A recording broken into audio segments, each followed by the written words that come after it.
Hepatocellular carcinoma, या अगर हम कॉमन लैंग्वेज में कहें तो लिवर कैंसर,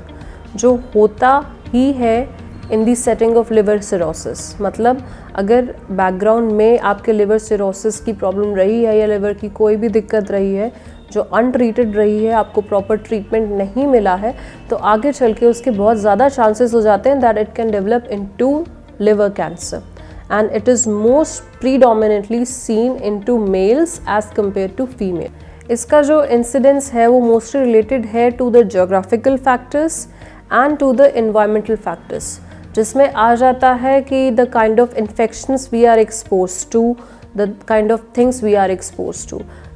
फॉर एग्ज़ाम्पल, अगर हेपेटाइटिस ए, बी या सी का इन्फेक्शन रहा है, फैटी लिवर की हिस्ट्री रही है, या कुछ और दिक्कत रही है लिवर से रिलेटेड, लिवर सिरोसिस तो पहले मेंशन कर ही दिया गया है, तो इन सब चीज़ों के रहते में अगर उनका ट्रीटमेंट सही से ना हो या गलत ट्रीटमेंट हो या उसको इग्नोर कर दिया जाए तो it can very well develop into liver cancer. अब लिवर कैंसर का केस डायरेक्टली तो होता नहीं, हमें एकदम से तो हम उसके डायग्नोसिस के लिए नहीं जाएंगे। इसकी फाइंडिंग हमेशा इंसिडेंटल होती है कि हम जांच किसी और चीज़ की करवाने जाते हैं और पता हमें इसका चल जाता है, लेकिन बॉडी हमें पहले से ही कुछ ना कुछ साइन एंड सिम्टम्स देती रहती है जो इंडिकेट करती है कि जो डिज़ीज़ है वो किस तरफ प्रोग्रेस करता है।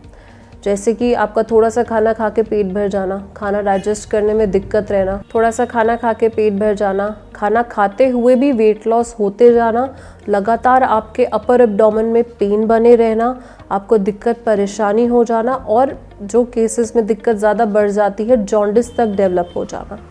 अब ये चीज़ें, ये साइन एंड सिम्टम्स जब हमारी बॉडी हमें बताएगी तो हम उसके अकॉर्डिंगली फिर टेस्ट भी करवाएंगे।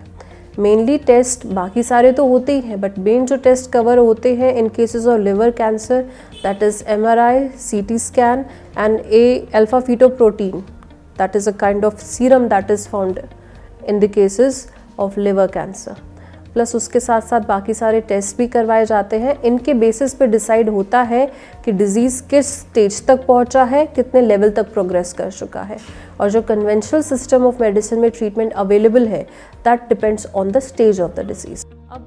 सवाल ये आता है कि होम्योपैथी लिवर कैंसर में किस तरह से हेल्प कर सकती है। होम्योपैथी रिड्यूस कर सकती है जो सीरम लेवल्स बढ़ जाते हैं उनको, प्लस उसके साथ साथ डिजीज़ को काफ़ी हद तक रिवर्स भी किया जा सकता है। सारी डाइजेशन रिलेटेड प्रॉब्लम्स का सॉल्यूशन होता है।